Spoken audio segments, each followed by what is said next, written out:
میرا یہ سوال ہے کہ ہم گھر میں صدقہ جو ہوتا ہے وہ علیحدہ نکال کے رکھ دیتے ہیں، تو بعض دفعہ اگر ضرورت پڑے تو وہ صدقہ ہم خرچ کر سکتے ہیں؟ نہیں، جو صدقہ کی نیت سے نکال کے الگ کر دو اس کو خرچ نہیں چاہیے. ہاں اس میں سے قرض لے سکتی ہو،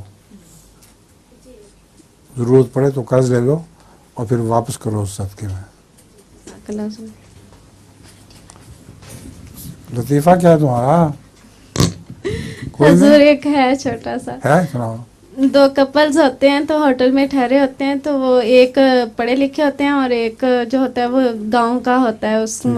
تو جو پڑھا لکھا ہوتا ہے وہ صبح اٹھ کے اپنی بیوی جو ہوتی ہے شوہر کو کہتی ہے گڈ مارننگ. تو جو ان پڑھ ہوتے ہیں وہ سوچتی ہے کہ میں نا صبح اٹھ کے اپنے شوہر کو گڈ مارننگ کہوں گی. تو صبح اٹھ کے کہتی ہے کہ گڈ مارننگ، گوڈا مارنی نا. تو شوہر کہتا ہے گوڈا ماریں گی تو لت بھی کھائیں گی.